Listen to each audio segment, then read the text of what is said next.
Hello and welcome to the Learn English Lab. I'm Mike and I'm joined today by Sarah. It's great to be here. We're diving deep today into something I know a lot of you are thinking about. Yeah. The best way to learn advanced English. Right. You've told us you're really eager to kind of soak up all this knowledge quickly, but you also want to do it right. Yeah. Make sure you've got a strong foundation. So we've looked at some amazing material to bring you the most helpful ideas out there, and our mission today is to really pinpoint those crucial things. Yeah. Find the things that really make a difference. That'll move you past that intermediate level and help you reach a sophisticated level of English. And do it all without it feeling completely overwhelming, right? Yes, absolutely. Keep it clear. Keep it manageable. All right, so let's jump right in. Okay. This is such a big question. It is a big question. And it's really great that so many of you are thinking about your learning in this kind of strategic way. Absolutely. Yeah. Yeah. It's all about having a plan, right?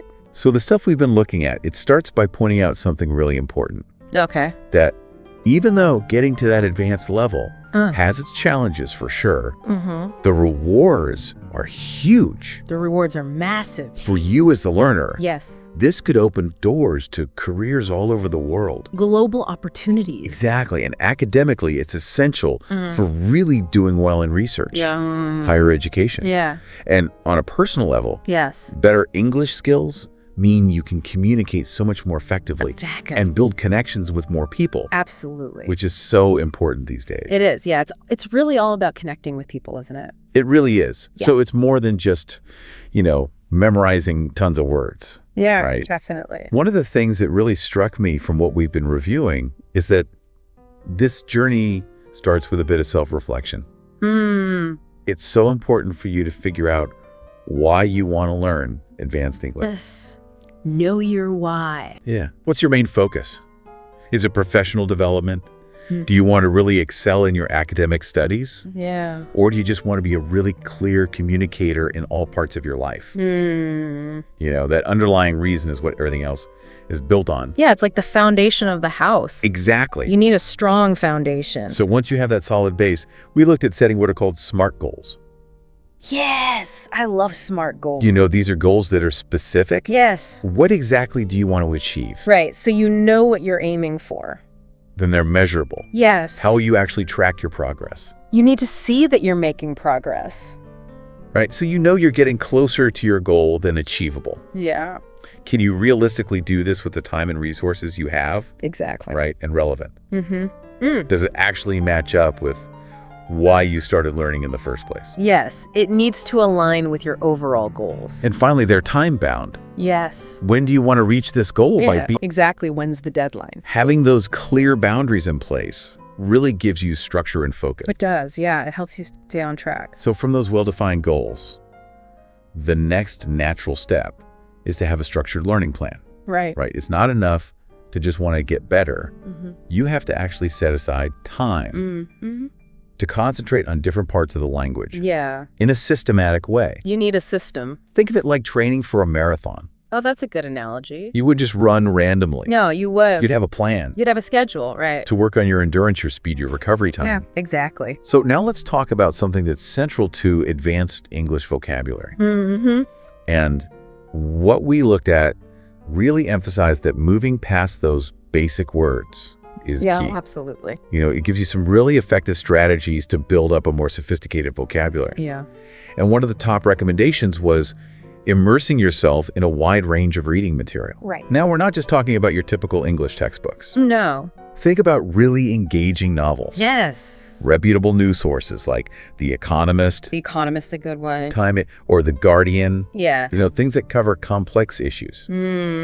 Even academic articles in areas that you're interested in. Yes, absolutely. Coming across new and more subtle vocabulary in its natural setting is way more effective than just trying to learn words from a list. It is, yeah. You see how it's used in context. Right. And another thing that was highlighted was the importance of actively using language tools. Yes. Keeping a good thesaurus and dictionary handy isn't just about looking up definitions. No. It's about understanding those slight shades of meaning and exploring all the synonyms and antonyms that are out there. Yeah. Right. It's really fascinating, actually. It is. When you start digging deeper. And to make vocabulary growth a regular thing. Yes. One suggestion was to start a word of the day practice. I like. Make it a point to learn one new word each day.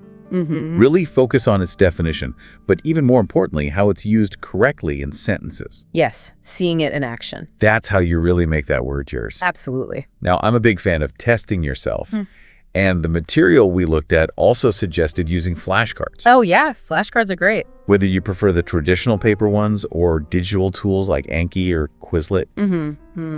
That idea of spaced repetition, going back to the information at longer and longer intervals, Yes. it's so powerful for remembering things long term. It is. Yeah, it really helps to solidify it in your memory. And they emphasize that the most effective way to truly make new vocabulary stick is to use it. Yes, use it or lose it. Don't just passively learn a word. No. Make a conscious effort to actually use it when you're writing or speaking.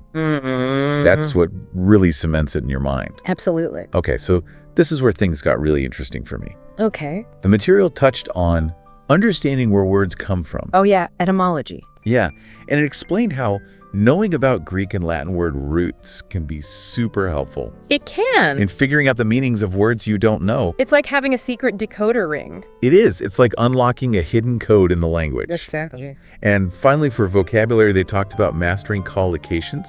Ah, collocations, yes. Those words that naturally go together, like Yeah. make a decision rather than do a decision. Which sounds kind of odd. It does, yeah, it's not natural. Paying attention to those pairings will make your English sound so much more authentic and fluent. It will, yeah, it'll make you sound like a native speaker. And they even suggested some specific resources for boosting your vocabulary, Oh, that's good. like books such as Word Power Made Easy by Norman Lewis and Merriam-Webster's Vocabulary Builder, Yeah.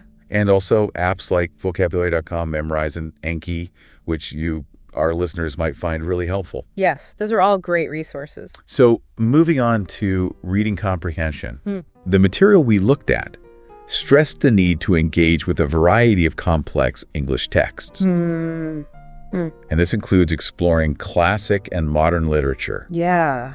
staying informed through high-quality newspapers and magazines, diving into academic papers if that's your thing, Yes. and even following interesting blogs online. Yeah, there's so much out there. And just reading the words isn't enough, Yeah. right? No, it's not. They outline several effective reading techniques to help you really get the most out of these materials. Okay. They emphasize learning how to skim and scan Yes. so you can quickly pick out the main ideas and find specific information you're looking for. Right. But then there's also intensive reading Yeah. where you really analyze those more difficult texts to understand every detail, every nuance. It's like deep diving into the text. Exactly. And that's essential for building a really sophisticated understanding of the language. Absolutely. Summarizing what you've read was another key skill. Oh. Being able to put the information into your own words.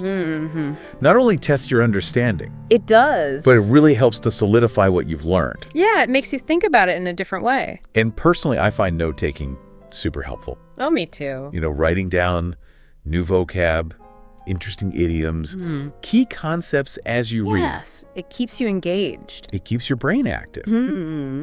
And they also pointed out the benefits of discussion. Ah, yes, talking about what you read. Engaging with others in book clubs or online forums Yeah. lets you get different perspectives on the same material. It can really broaden your understanding. And it can deepen your overall comprehension. Absolutely. So next up, let's talk about improving your listening abilities. Okay.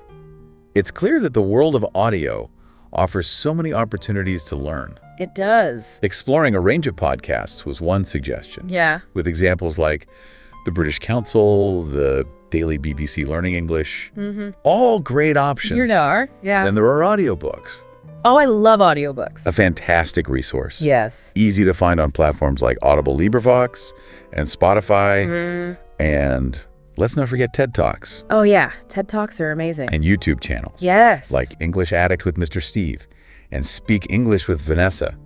Those are great channels. So much knowledge and a huge variety of accents to learn from. They also recommended watching movies and TV shows. Ah, yes. A fun way to learn. Right, maybe start with subtitles, and then as you get more confident, try watching without them. Yeah, gradually wean yourself off. Even just passively listening to news channels like BBC, CNN, Al Jazeera, NPR can really help your comprehension over time. It can, yeah. It's like background learning. And to make the most of your listening practice, Yes. you got to use active listening techniques. Right. Don't just have the audio playing in the background. No, be active. Actually take notes on the key information and ideas. Mhm. They also talked about the shadowing technique, Oh, where you yeah. practice repeating what you hear. That's a good one. Fantastic for improving your pronunciation and intonation Absolutely. and trying dictation. Writing down exactly what you hear. It's harder than it sounds. It's challenging, Yeah, but it can really boost your accuracy. it can. And finally, remember to always listen for context. Yes. Pay attention not just to the words, Mm-hmm. but the speaker's tone, Yeah, what they actually mean, they're attention. and even those nonverbal cues Right. that you might see in a video. Body language and all that. Right, so building confidence in speaking is a huge part of reaching that advanced level. It is. And they give some really practical advice. Okay. They encouraged you to consciously try and think in English Yes. as much as you can. Mm-hmm. Reduce that mental translation from your native language. Try to avoid translating in your head. It's hard at first, It can be. but it makes a big difference when you can do it. It does. Yeah. It's like a switch flips in your brain. And they highlighted the importance of daily practice. Yes, practice, practice, practice. Make a real effort to speak English every single day, even if it's just talking to yourself Yeah, talk to the mirror. about what you're doing, what you're planning. It all helps. Of course, looking for actual conversations is essential. Yes, you need to interact with others. They suggested joining English speaking clubs Hmm. or finding any opportunity to talk with other English speakers. Yeah, Immersing yourself in real-time communication is so valuable. it is. Yeah, it's the best way to learn. And for those who want a more natural flow when they speak, Yes. they recommended paying attention to native speakers, Mm. how they pronounce words, their intonation patterns, Yeah. and then trying to imitate that. It's like learning the music of the language. It is. It's about the rhythm. Mm-hmm. And they mentioned technology can be a big help too. Oh, yeah. Exploring AI language partners Mm-hmm. or language exchange apps. Those are great for getting practice. That's a way to get more speaking practice. Yeah, Even when you can't find someone to talk to face to face. exactly. They also suggested getting involved in things like debates and discussions, maybe by joining online forums or study groups and recording yourself speaking. Ooh, that can be scary. It can, but it can give you some great insights. It can, yeah. You can hear your mistakes. So you could pinpoint those areas that need improvement. Mm-hmm. And if you get the chance, practicing public speaking can really boost your confidence. Yes, that's a great way to challenge yourself. All right, let's move on to refining your writing skills. Okay. Advanced English means being good at all sorts of written communication. Essay writing, business writing, creative writing, journaling, academic writing. Yeah, it's a broad range. It's a lot. Yeah, And consistent practice is key. absolutely. They suggested keeping a daily journal in English. Oh, I love that idea. It gives you that regular practice in expressing your thoughts and ideas. Yes, it helps you develop your voice. And to really elevate your writing, you have to work on expanding your sentence structures.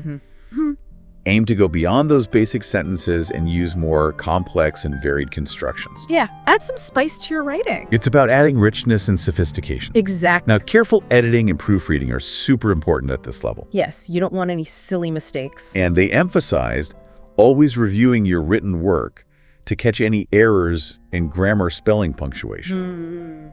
And the good news is we have amazing digital tools these days. Yes, we do. Using things like Grammarly and the Hemingway editor can be incredibly helpful Okay. for finding areas to improve, Yeah, they can catch things you might miss. both in terms of grammar and clarity. Absolutely. It's always wise to learn from good examples too. Yes. They suggested reading and analyzing well-written texts across different genres Yeah. to understand what makes them effective See what the pros do. and to gain experience and maybe even get feedback. Consider writing for online platforms Yeah. like Medium, Quora, or starting your own blog. There are so many opportunities these days. Now, a solid grasp of advanced grammar is absolutely essential. It is. You can't escape grammar. They highlighted a few key areas to focus on. Okay. Mastering complex sentences. understanding and using advanced tenses correctly, Yeah, those can be tricky. navigating conditional sentences, Hmm. using modal verbs effectively, Those are important. and getting comfortable with all those nuances of phrasal verbs and idioms. Oh, yes, those can be confusing. They can be. Yeah. And they offered some practical ways to build your grammar knowledge, Oh, good. like using grammar apps. Mm-hmm. Grammarly was mentioned again. It's a popular one. And the excellent resource, English Grammar in Use by Raymond Murphy. Oh, that's a class. Doing advanced grammar exercises can also help. Yes, practice makes perfect. But the key takeaway was that actually using those complex structures in your own writing and speaking is what makes all the difference. Absolutely, you have to put it into practice. Theory only becomes useful when you apply it. Exactly. Clear pronunciation makes a huge difference in how well you communicate. It does. Yeah, people need to be able to understand you. And they provided several tips for improving your pronunciation. Okay. One suggestion that might seem a bit technical, but is super useful, is learning the International Phonetic Alphabet. The IPA. Right, which is basically a standardized system for representing all the sounds of English. And like we talked about with speaking skills, mimicking native speakers is also crucial for pronunciation. Yes. Listen and repeat. You know, pay close attention to how native speakers pronounce words and do your best to copy those sounds. Yeah, exactly. And for a bit of fun, they suggested trying tongue twisters. Oh, yeah. Tongue twisters are great. They can really help with your articulation. They can. And of course, there are tons of apps out there, Yeah. like Elsa, Speak Forvo, Speechling, that offer targeted pronunciation practice. They're really helpful. And a really simple but effective technique Okay. is to record yourself speaking Yeah. and then compare it to recordings of native speakers to see where your pronunciation differs. That can be really eye-opening. It can be. Yeah. So finally, to truly immerse yourself in a language, Yes. they offered a bunch of practical steps you can take to create a more English-speaking environment in your daily life. Okay. Starting with something as simple as changing the language settings on your devices to English. Oh, yeah. Good idea. They also stress the importance of thinking in English whenever you can.